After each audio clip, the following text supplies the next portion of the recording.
Poser ses limites, faire la différence entre la fierté et le respect de soi.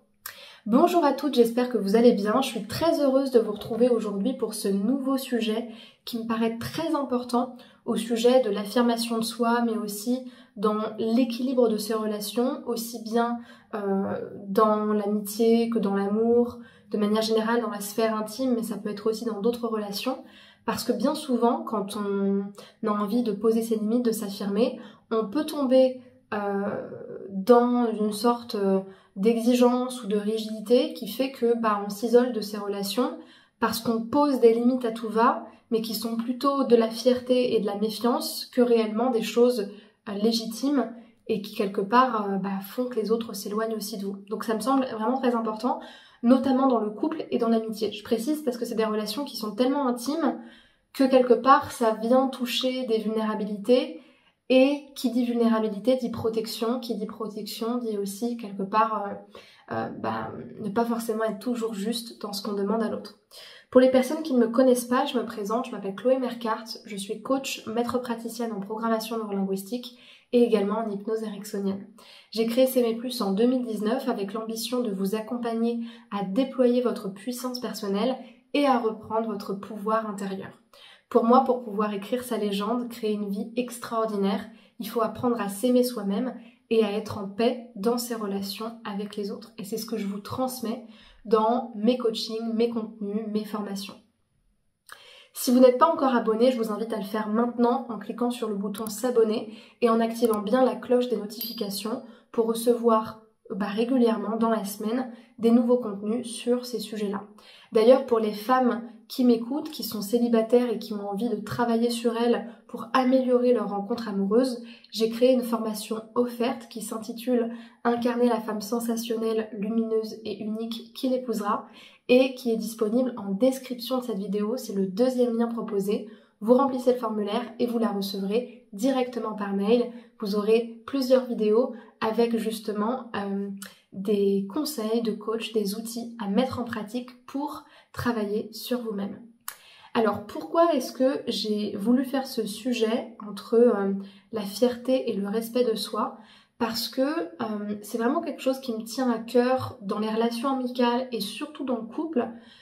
Je sais pas si vous me direz si ça vous parle, en tout cas j'espère que ça vous parle, mais j'ai vraiment la sensation que parfois quand on est un peu dans le dev perso, qu'on commence à s'affirmer et qu'on est en couple avec quelqu'un, on peut très vite tomber dans une sorte de fierté personnelle, se placer au-dessus de tout et quelque part être un petit peu un tyran en fait, à constamment poser des limites à tout va, qui quelque part font plus fragiliser la relation que réellement nous faire nous sentir bien.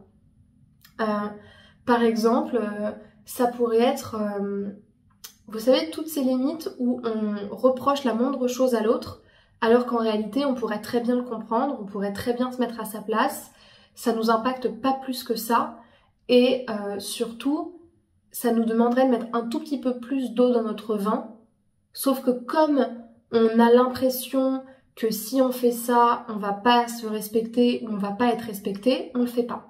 Par exemple, il y a quelques jours, quand je vous tourne cette vidéo, j'ai reçu le message d'une cliente qui me disait que, en gros, elle avait une amie, entre guillemets, qui, parce qu'elle était arrivée 2 minutes en retard, lui avait fait la remarque en lui disant « Écoute, moi la prochaine fois que tu arrives en retard, je me barre, je te vois plus, ça sert à rien d'arriver en retard. » Ou encore, par exemple, le fait d'avoir une personne qui, dès qu'on reçoit le moindre texto, alors que on n'a rien fait, on n'appelle personne pendant qu'elle est là, juste on reçoit un texto où il se passe quelque chose dans notre vie, tout de suite t'as reçu un appel, t'as reçu ci, t'as reçu ça, c'est pas normal, ou là t'as pas fait ci, là t'as pas fait ça, moi j'aurais aimé ça. En fait c'est plus finalement de la méfiance et une recherche de perfection qu'une réelle limite profonde pour nous. Et en fait, pour moi, la différence entre les deux, c'est que quand on est dans la fierté, pour moi, on est dans la protection de soi et on est dans la méfiance. En fait, quand on est dans la fierté, pour moi, c'est comme l'exigence, en fait, ou le perfectionnisme, c'est qu'on a peur de se perdre. On veut quelque chose de rapide. On réagit rapidement aussi quand on est dans la fierté. On est plutôt impulsif. C'est comme ça, c'est pas autrement. On s'autorise pas et on n'autorise pas à l'autre l'erreur et surtout on ne s'autorise pas à prendre le temps de mûrir ce qu'on va lui dire, de remettre en question les choses, de le vérifier à l'intérieur de nous. On est tout de suite en mode non, ça va pas, c'est comme ça. En fait, on est dans notre blessure.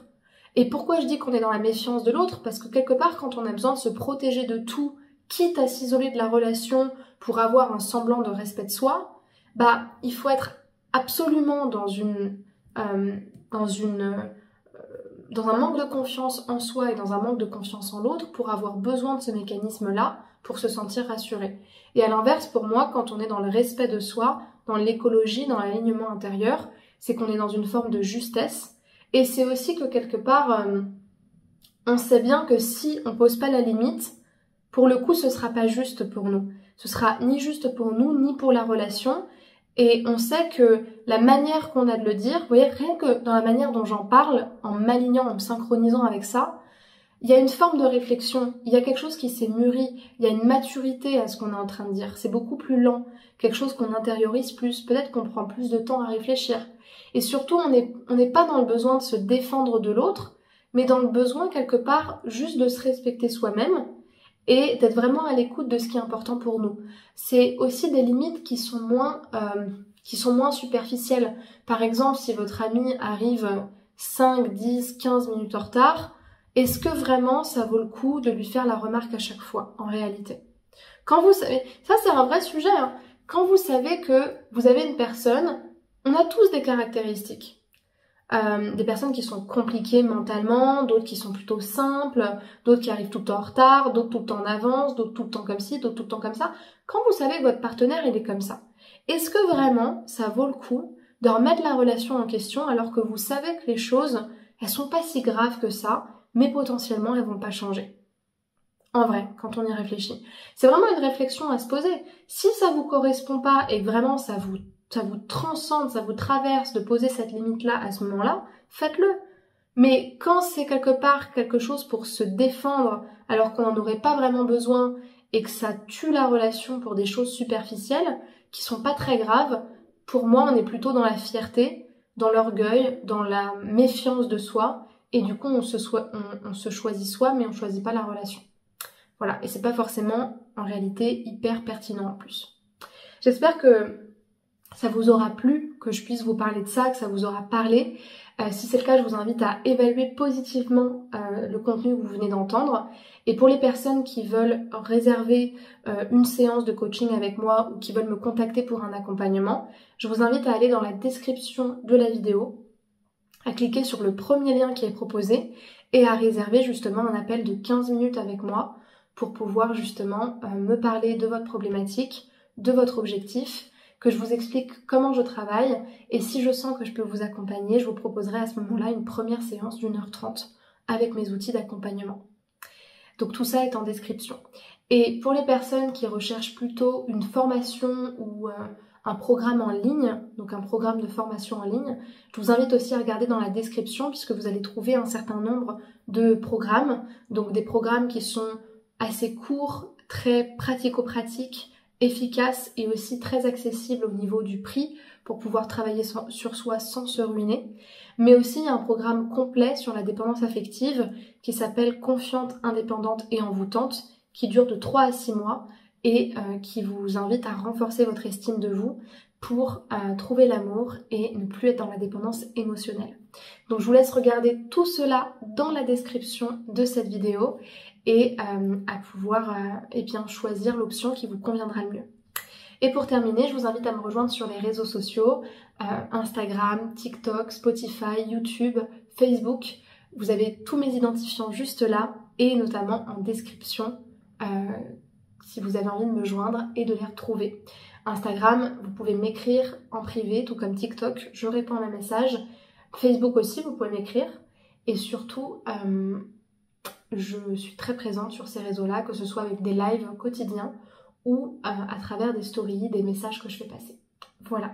Je vous remercie pour votre attention, prenez bien soin de vous et à très bientôt pour un prochain contenu. Prenez soin de vous. Au revoir.